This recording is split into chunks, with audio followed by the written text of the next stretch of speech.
यहाँ 20 और 21 नंबर की कारिका में कह रहे हैं कि आंख होते हुए भी किसकी आंख नहीं है, कान होते हुए भी किसके कान नहीं है। आदि व्याख्या यहाँ आचार्य महाराज दे रहे हैं। कल भी उन्होंने कहा था कि जो व्यक्ति गुरु भक्ति में संलग्न नहीं होता है, उन्होंने कहा था अंधकारो भवेता, उसके जीवन में सूर्य उदय होने पर भी अंधकार है। आज ऐसे भी बहुत सारे लोग एकांत व्याख्या में जी रहे हैं जिनका ऐसा कथन है कि पंचम काल में मोही नहीं होते। ऐसे बहुत सारे लोगों की धारणा है। तो एक कही सुनी बातें रट लेना, सुन लेना और उसी को पूरी व्याख्यान देते जाना और अपना पूरा जीवन बिगाड़ने से कोई साथ नहीं है। हर श्रावक के हाथ में दिनवानी होना चाहिए है। स्वयं ज्ञानी बनो, शास्त्र पढ़ो, उसमें देखो क्या लिखा है, स्वयं चिंतन बनाइए। अब शास्त्र में उल्लेख है कि इस पंचम काल तक वीरांगर नाम के भावलिंगी मुनि होंगे, और आपने घोषणा कर दी पंचम काल में भावलिंगी मुनि नहीं होते। कैसे संभव? हम कैसे माने? एक कपड़ेधारी की बातें प्रमाणित हैं कि दिगंबर आचार्य की बातें प्रमाणित हैं? विचार करेगा कि कुंदकुंड स्वामी आदि आचार्यगण जो कि भगवान महावीर स्वामी की पहली शताब्दी, दूसरी शताब्दी, तीसरी शताब्दी, चतुर्थ शताब्दी के आचार्य, महावीर स्वामी के समकालीन, उस समय का शुद्ध अधिक प्रमाणित है। यह धीरे धीरे देखते जा रहे कौन सी सदी चल रही है? 21वीं सदी। अब तुम बोलते हो कि बोले ये जो ग्रंथों में उल्लेख है ये झूठा है, तो महावीर स्वामी के पास के आचार्य झूठे कह रहा है। जब वर्तमान की ये 21वीं 25वीं सदी की अपनी मनगढ़ंत कथाएं देने लगे, इनको झूठा कहें। यदि मान लीजिए 1-2 सदी, तीसरी सदी इस समय के आचार्यों के ग्रंथों को आप झूठा कहो, तो फिर वर्तमान की 21वीं सदी में कितना अंतर आ गया? तो वहां झूठे कह रहा है। विचार नहीं कीजिए। अपने मान की पुष्टि करते हुए अपने आप का कहना और मूल तंत्र करता, उपतंत्र करता, अनुतंत्र करता का लोप कर देना, ये कहां तक संभव है? जब तक साफ साफ लिखा है शास्त्रों में इस पंचम काल के अंतिम समय तक वीरांगन नाम के भावलिंगी मुनि होंगे, सीधा तो तुम्हें श्रद्धा नहीं। क्या सीधा तो तुम्हारे अंदर में श्रद्धा नहीं है? तुमको साधु साधु में दिख रहे हैं, एक नजर भेज दे रहा है, पर वास्तव में पंचम काल में मुनि होते हैं वो पंचम काल जैसी साधना वाले होते हैं। वर्तमान में यदि मान लो मेरा मन इस बिल्डिंग में रहने का नहीं कर रहा, सुनो तो ध्यान से, और मैं कहीं पहाड़ी में जाके बैठ जाऊं, आत्मा का नियोग करने लगे, तो क्या होगा? 2 दिन बाद सावक को आना पड़ेगा, महाराज जी हॉस्पिटल चलो, आप बीमार हो गए। यदि मानो मेरा मन करे कि चलो अच्छी बढ़िया बारिश हो रही है और अच्छा शीत योग कर लेते हैं, एक काम करते हैं, अच्छा अभ्रापाश योग कर लेते हैं, एक वृक्ष के नीचे जाके खड़े हो जाते हैं, दूसरी निमोनिया हो जाएगा, अभी बांटने चले जाएंगे ग्लूकोज की। यदि चलो अच्छा शीत योग पड़ रहा है, अच्छा करो मेरा मन है, अच्छा शीत योग धारण कर लो, अच्छे ठंडों में चौराहे पे जाके खड़े हो जाओ, तुम्हारे तीसरे दिन आप साधना नहीं कर पाओ। तो पंचम काल में पंचम काल जैसी साधना वाले भावलिंगी मुनि हैं, बस श्रद्धा रखना पड़ेगा। उस दिन भी मैंने कहा था, यदि किसी को किसी की आस है तो उसका नाम विश्वास। सामने पत्थर की मूर्ति दिखी मुझे यहाँ से, और एक से पूछे कौन है? बोले आदिनाथ भगवान है। श्रद्धा, उसको एक पत्थर में आदिनाथ दिख रहे हैं, अश्रद्धालु एक पत्थर में पत्थर दिख रहा है। ऐसे बहुत सारे पत्थर पड़े थे, एक पत्थर यहाँ भी रखा है। विश्वास के ऊपर लोग इस पंचम काल में चतुर्थ काल के मुनि देखना चाहते हैं, तो जैसे अज्ञानी प्राणी। चतुर्थ काल के मुनि पंचम काल में नहीं मिलेंगे, बिल्कुल मन से निकाल दो। पंचम काल में पंचम काल वाले ही मुनि मिलेंगे। आज वर्तमान में श्रेष्ठ साधना इतनी ही है कि साधुगण पंखा, कूलर, एसी, मोबाइल, टॉयलेट आदि का प्रयोग नहीं करके जो साधना कर रहे हैं, यही इस पंचम काल का चमत्कार है। इसी को मानो यही साधु का चमत्कार है कि कितनी गर्मी पड़ रही है, दृष्टि करनी जा रही है पंखा चलाने, कितनी सर्दी पड़ रही है, दृष्टि नहीं जाने की चलो भैया कोई तो हीटर लगा दे, कोई तो एसी लगा दे, कोई तो कुछ कर दे। हम लोगों को जब सब दीक्षा होना चाहिए तो हम लोग तो बताएं आपको, ठीक है अब तो थोड़ा भौतिक युग ज़्यादा प्रारंभ हो गया है, कर्मचारी वगैरह सब खुले आम सारी चीज़ें चल रही हैं। हम लोग के समय जब संत था हमारा, हम लोग ने ब्रह्मचर्य अवस्था में पंखे में ही सोने में खड़े थे। पूछो भैया हमारे साथ में मोबाइल का उपयोग नहीं किया, हम लोगों ने अपने ब्रह्मचर्य अवस्था से कभी मोबाइल नहीं चलाया, कि भैया हमारे साथ में था कुछ लगाना पूछते थे। अच्छा अगर कोई कार आ जाए तो आप किसी को घर में लगाना हो, कहीं कुछ करना हो तो बात की बात है, वो भी 50 से पूछते हैं। और दुर्भाग्य की बिना तो होता भी नहीं, संगों में तो दुर्भाग्य चलती ही। तो वर्तमान में जो शास्त्र में उल्लेख दिया है, करो काले चले चित्ते देहे जानादि कीर्ते एकत चित धरा जिन रूप धराना, इस कली काल में चित्त चलायमान है।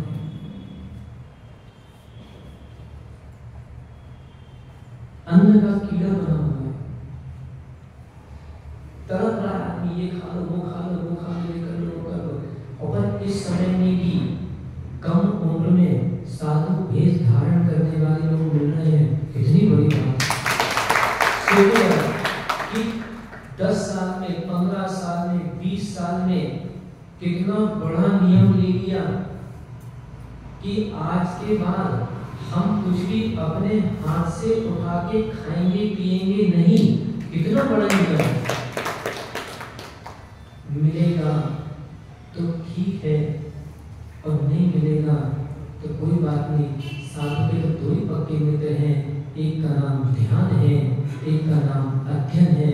हम तो ध्यान अध्ययन में लीन है, यदि किसी ने कह दिया महाराज जी चलिए, आज एक एक श्रावक जिन शासन का साधु धर्म चलाने के लिए बहुत बहुत बड़ा उपकारी है। आज लोग देखो तो जितने भी शहर में जहां जहां साधु है, 1600-1700 पिछियां, आज 1600-1700 पिछी एक भी खबर कभी ऐसी नहीं मिलने आ रही है कि किसी साधु का 3-3, 10-10, 20-20 दिन तक किसी साधु ने चौका नहीं लगाया। हर गांव में, हर शहर में, हर जगह श्रद्धालु लोग हैं। निंदा की तो सब जगह होती है, पर सबके मन में भाव रहता है कि नहीं, साधु कभी भी नगर से भूखा नहीं जाना चाहिए। प्रयास की माता है, ऐसी मां बनो, ऐसी मां बनो जो व्यवस्थापक है, इनको पहले से कह के रखो कि भैया कभी भी कोई साधु सबसे पहला फोन तो हमको करना। ये नहीं कहना कि कभी भी कोई साधु है पहला फोन भाई को कर देंगे, ऐसा नहीं। पुरुषों से हमारा कहना, युवाओं से हमारा कहना है अच्छा भोजन बनाना सीखो। सुशील भाई अच्छा भोजन बनाना सीखो। संजू जी, राजू क्या नाम है? राजू संजीव, अरे ये संजय संजय अच्छा भोजन बनाना सीखो। इतना अच्छा भोजन बनाना सीखो कि नगर में साधु आए किसी की जरूरत ना पड़े, स्वयं बनाओ और लोटा लेके खड़े हो जाओ, हे भगवान आज ये हाथ धन्य हो गए कि आप इन हाथों से आपके लिए आज मैंने भोजन तैयार किया है। आज वास्तव में इन हाथों की सुलभता समझ में आ रही है कि किसी निर्ग्रंथ गुरु के लिए मैंने कुछ बना के दान दिया। एक लड़का था अप्पू भैया, गुरु का एक भैया है, एक आचार्य प्रज्ञा समाज के साथ रहता है। ज़्यादा उन्हें 20 साल की उम्र है, लगभग 25 हो रही होगी। एक बार क्या हमारा दिल्ली में थे तो कोरोना का चल रहा था और कोरोना काल में बहुत सारे साधुओं की जो धर्मशाला में लगने लगे। ऐसा नहीं था कि सारा उदास हो गए, पर एक स्थितियाँ देखकर वो चौके सेफ्टी के हिसाब से लगाने लगा। उस समय क्या हुआ, जो साथ में कुछ लोग थे, दीदी आती होती थी, तो वो लोग भी कहीं ना कहीं कुछ विघ्न बाधाएं आ गई। अब महाराज ने बोला कि अब तो कोई नहीं है, अब उपवास कर ले। तो भाई ने बोला कि नहीं, हम तो हैं, क्या हमारे हाथ टूट गए, क्या हमारे पैर टूट गए, हम हैं। उसने अकेले अच्छा तैयार किया भोजन, और तैयार करने के बाद वो अकेले प्रदान करने आया और उसने महाराज के बहुत अच्छे हाल कराए।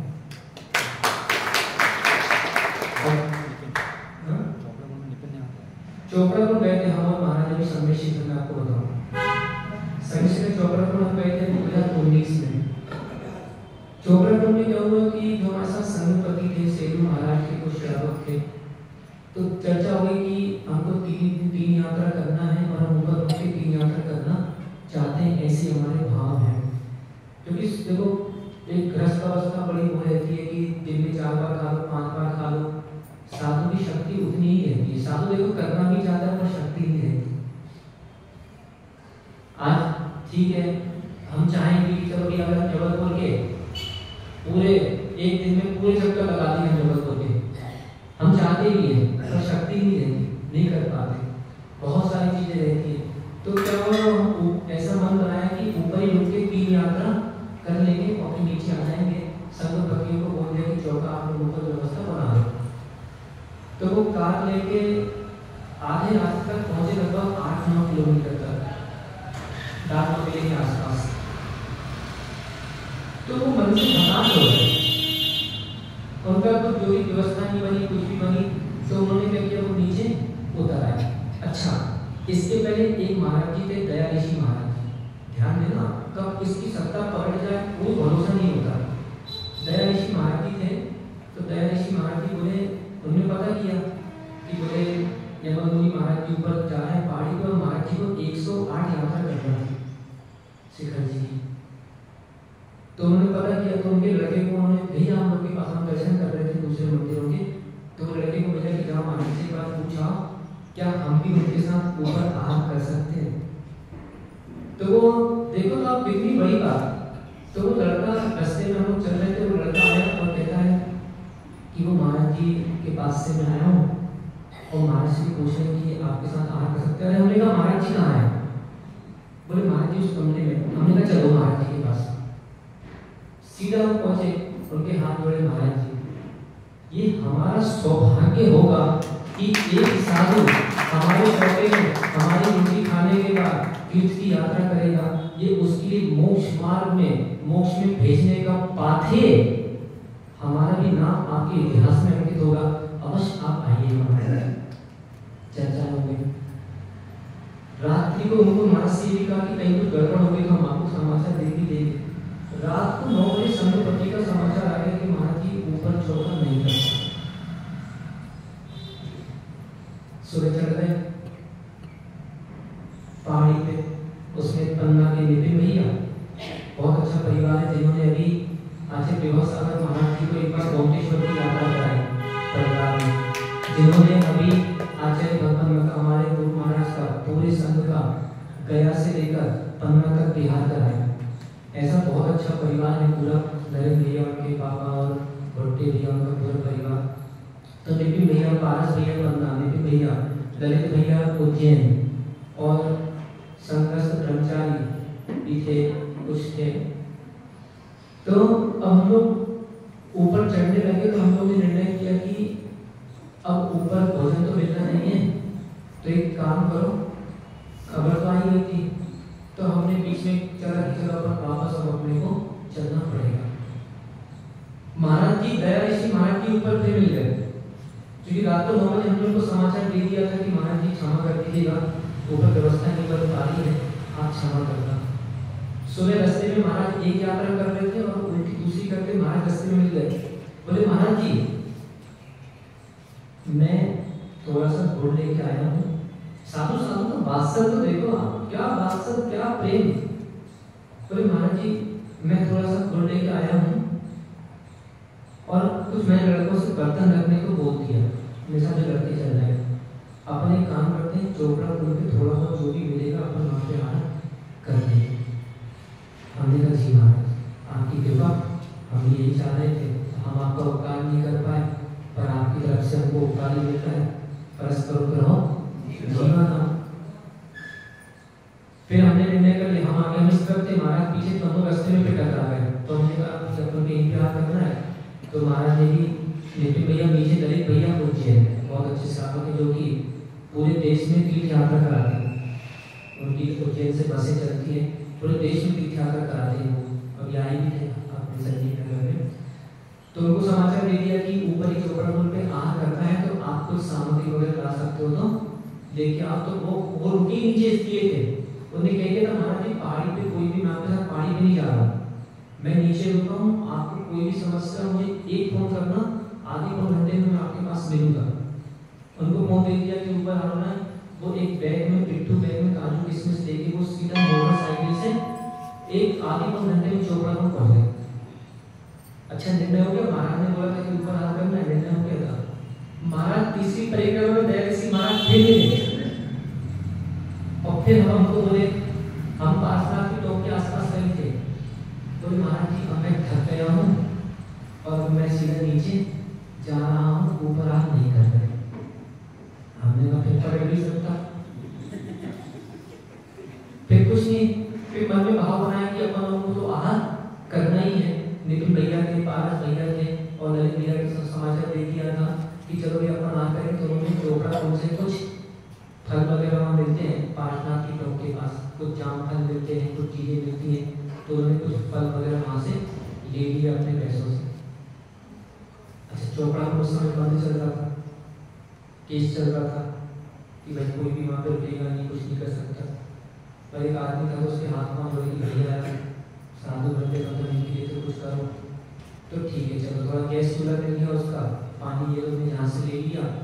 अब कपड़े की बात आई, कपड़े कहाँ से लाओगे, सामने हॉल था, गंदा संदा था, थोड़ा सा उन्होंने साफ कर दिया। पाल बांध देना था, बिना पाल के संतों ने वहाँ चलता नहीं है, तो 2 रस्सियाँ बंधी थी, तो उसके ऊपर ऐसे टॉवल कपड़ा जो भी रखा था वो उठा के डाल दिया तो पान बन गया। अच्छा, कुछ चाकू उसके यहाँ से मिल गया तो उसको कास्ट करके जो फल फूल वगैरह थे तो वो बना ली। अग्नि का कोई काम था ही नहीं, पानी बस गर्म कर लिया, पानी से धो लिया, ताकि इसमें बना धो ली। अब कपड़े थे ही तो उनके पास जो भी काबिल मिली, और मंदिर के जो छन्ना थे जो भगवान को इससे धोते हैं साफ करते, तो वो छन्ने ही धोते उन्हें करके एक ऊपरी बस उसको छन्ना बना दिया। तो एक ऊपर टांग लिया छोटा सा 2-3 लोगों ने, तो कपड़े उनके ऊपर दो बस दोनों की पूर्ति हो गई। तो पहले बड़ी साहब महाराज ने तैयारी करी हमारे लिए, तो पहले हम आहार में उड़ गए, तो हमने थोड़ा बहुत स्वल्प आहार जो भी करना से कर दिया। फिर हमारे यहाँ के बाद महाराज का आहार हुआ, तो हम लोग बोले कि हम एक यात्रा और करने जा रहे हैं, तो हम सीधी यात्रा फिर से करके आ रहे थे। तो गरीब भैया बोले आप चिंता नहीं करो, सोने की व्यवस्था भी हमारी। तो चौपड़ा अपना जो गौतम वर्धन रोड के 4 कमरे हैं तो दिगंबरों ने चुरा लिए, क्योंकि दिगंबरों के कमरे से पारसनाथ नीचे जो कमरे हैं वो श्वेतांबरों ने चुरा लिए, तो दिगंबरों ने चुरा लिए थे। उस समय की चर्चा में पता नहीं क्या बात है। तो 4 कमरे में से 2 कमरे उन्होंने ललित भैया ने कैसे करके खुलवा लिए।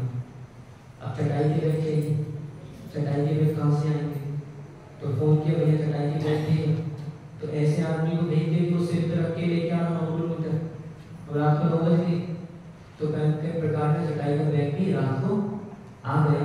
और संपत्ति का फोन आया महाराज जी, तो बैग में आया तो महाराज क्या बोले भैया चौका लग गया नीचे। महाराज जी क्या हो, उन्होंने कहा आहार सब हो गए, अब चौके में तो नहीं आहार करो, तो श्रावक बनो जन्म में श्रावक।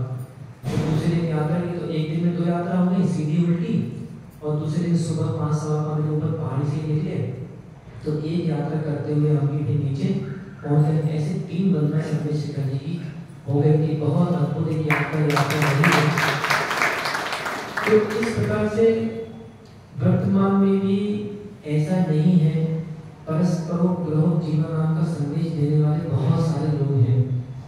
आज इतने साल साधु हो गए, कुछ ऐसे श्रावक आज भी मस्कट में रहते हैं कि जिन्होंने यात्राएं की। एक बार मैं आपको रेपुरा नहीं है ये बड़गांव के पास, हम और रेपुरा से आए थे, मतलब हमारे साथ शिष्य थे अभी कुछ दिन पहले, हम लोग कटनी से निकले थे और रेपुरा हम पहुंचे, तो शाम को पहुंचे, सुबह हमको बिहार करना था। रेपुरा के बाद एक गाँव आता है, कुमारी आता है, कौन सा है ना, तो शाम को हमने 2 लड़कों से बोला कि भैया सुबह आप हमको 6 बजे देने आ जाना, और 6 बजे हमको कुमारी की ओर जाना है। वो लड़के आएंगे, तो सुनिए एक दादाजी कितने 60 वर्ष की उम्र के दादाजी मंदिर पहुंचे, और वो दादाजी पहुंचे तो हमने कहा दादाजी बिहार करना है। अरे महाराज जी हमने कहा चल दो। अरे महाराज जी नहीं भी चलेंगे तो आपको देख कर तो हम चल ही लेंगे।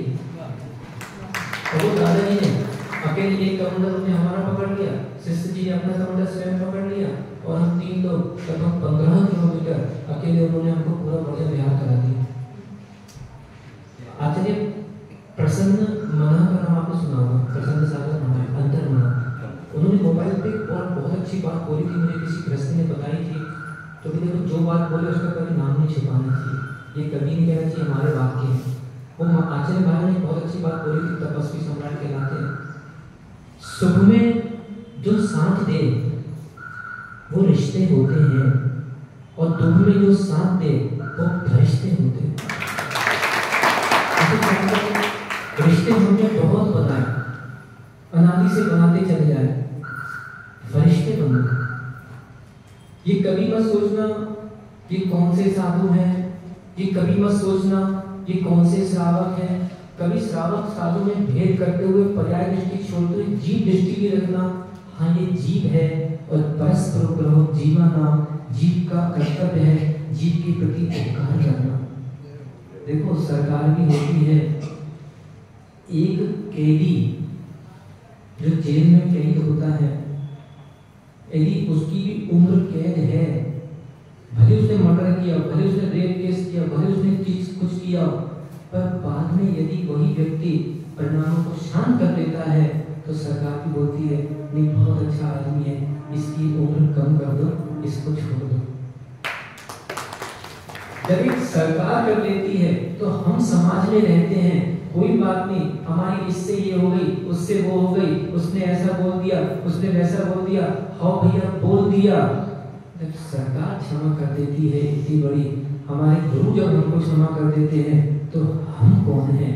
हाँ भैया, पहला धर्म निभाओ, उत्तम क्षमा धर्म, तुम भी धर्मात्मा हम भी धर्मात्मा।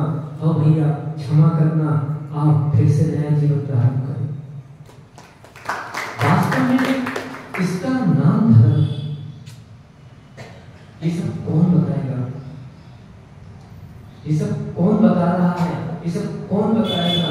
ये मात्र बताने वाले कोई हैं तो वो दिगंबर गुरु। इसे यहाँ जो आचार्य समझा रहे हैं कि भैया ये किंचित भी मन से निकाल दो कि पंचम काल में मुनि नहीं होते, और जिनकी ऐसी धारणा उनके भी कहा गया फिर पंचम काल में तो भगवान भी नहीं होते, तो तुम कैसे बोलते हो कि मंदिर में नाथ हो? कैसे बोलते हो कि मंदिर में पांच नाथ? क्योंकि पंचम काल में तो भगवान होते ही नहीं है। तो लिखा है कि जैसे एक पत्थर की मूर्ति पे सूरी मंत्र देने के बाद कहा जाता है कि ठीक है ये पाषाण, क्योंकि पाषाण कौन होता है?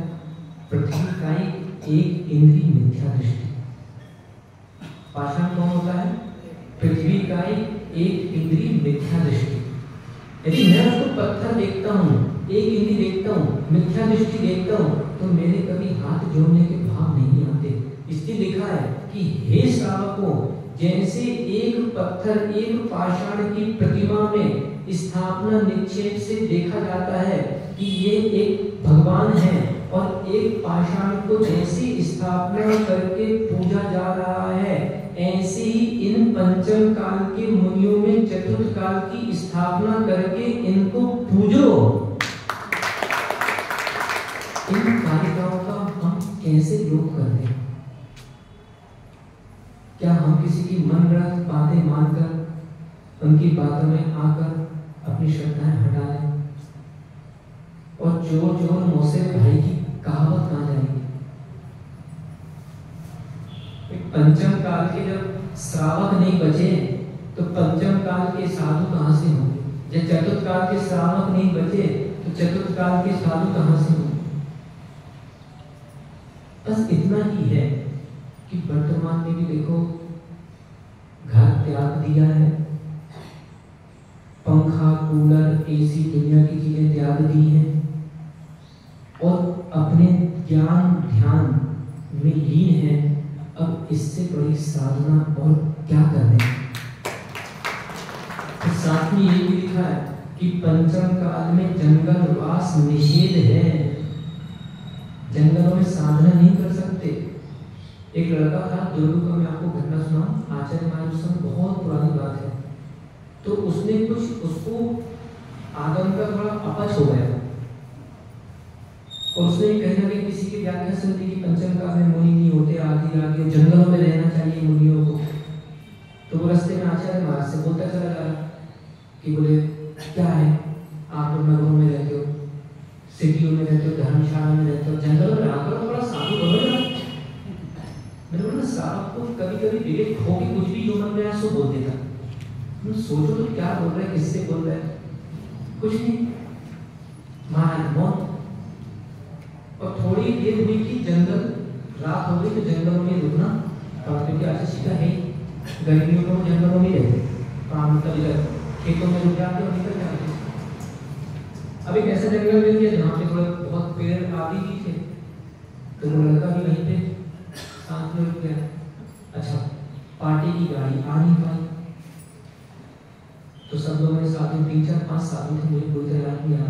तो सबने कभी अपनी सामाई पकड़ कोई पत्थर पे बैठकर सामाई ले लो, और पाठ आएगा तो ठीक, तो अपन तो घर से लेके चले गए थे पाठ, अपन तो घर से सब कुछ छोड़ के आ गए थे ना, अपने बुद्धिपूर्वक कपड़े तक छोड़ दिए थे कि जो होगा देखेंगे। अपने तुमने अपने पीछे के अंदर सांस दे दिया था, वो अपने पास है, कोई बात नहीं।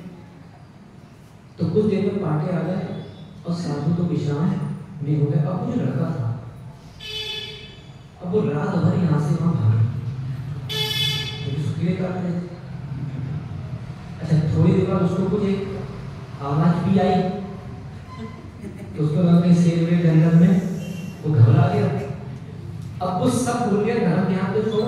प्रतीक्षा करने लगे कि अब सुबह कब हो, सुबह कब हो, सुबह कब हो। और जैसी सुबह हुई तो जब पूरा समय रास्ते में निकला तो वो गया महाराज के पास, महाराज जल्दी चलो, सिटी अच्छी है, जंगल में मत रहा करो, जंगल में जाना।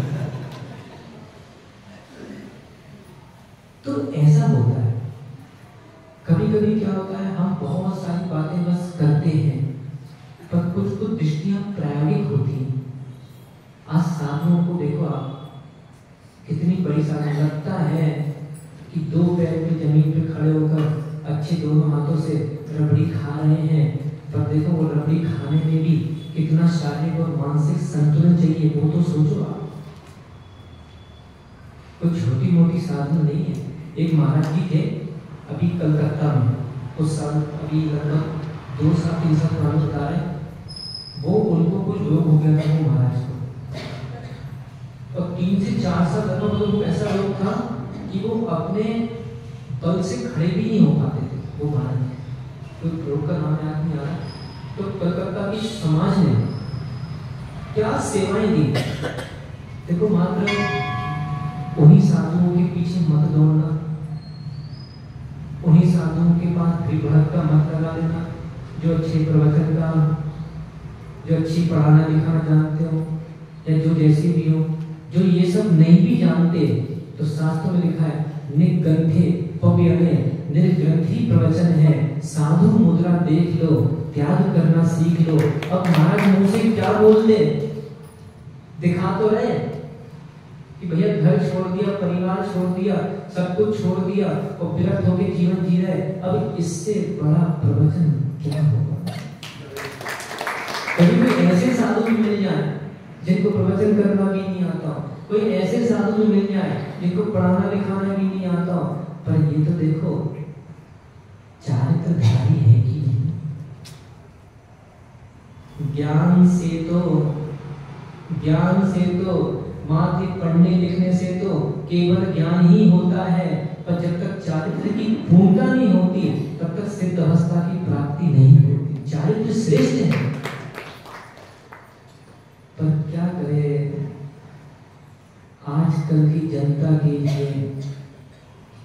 और थोड़ी उत्कृष्ट बात बोलूं क्या आज के परिपेक्ष में लेकर, आजकल की जनता के लिए और अपना पेट पालने के लिए करना पड़ता है।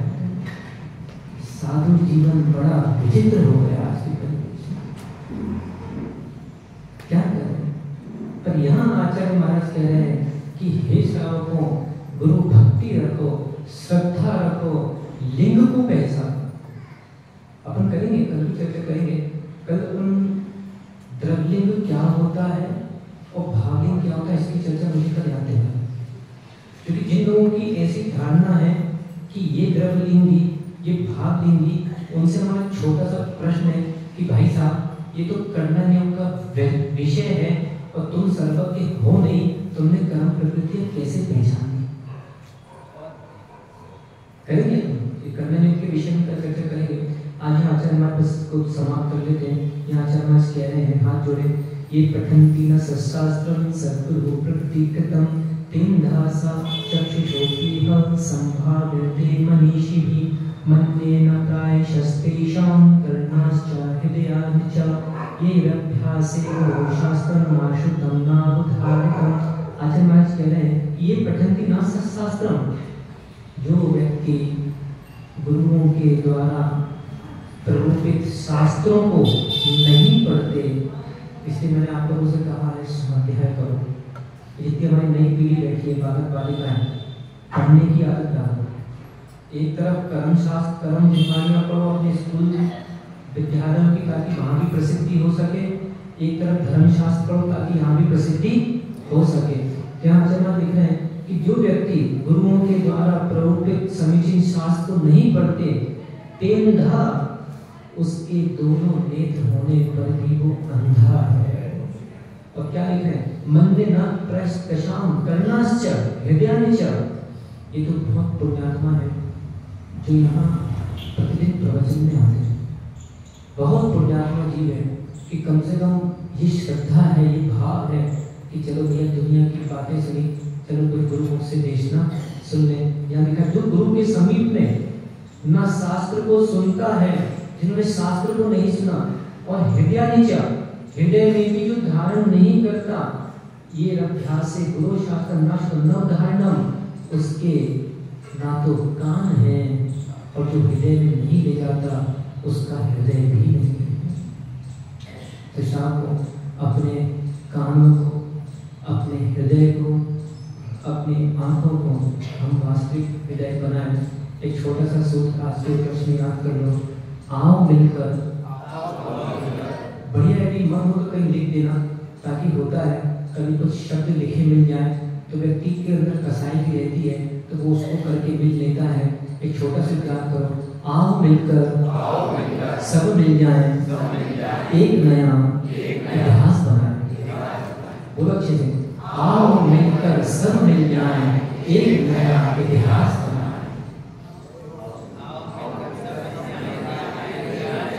कहाँ रख गए तुम गोलाधारी, तुम परवारी, तुम खंडेतवार, तुम सेतवार, तुम क्या, तुम बीसपंथी, तुम सोनहार, तुम बोला पता नहीं क्या क्या दुनिया की, कहाँ लग गए? तुम भी जीव, मैं भी जीव, आओ मिलकर सब मिल जाए, एक नया इतिहास बनाए, परस्पर में एक दूसरे के प्रति उपकार करते चले, इससे जीव रक्षा हो और अवश्य निर्वाण की प्राप्ति हो सके। रक्षा करो, रक्षा करो, जीव की रक्षा करो, रक्षा करो, रक्षा करो, जीव की रक्षा करो, रक्षा करो, रक्षा करो, जीव की रक्षा करो। मेरी नहीं की रक्षा जीव की तो चलती रहेगी, तो काम करो। ताकि भगवान श्री राधेनाथ स्वामी की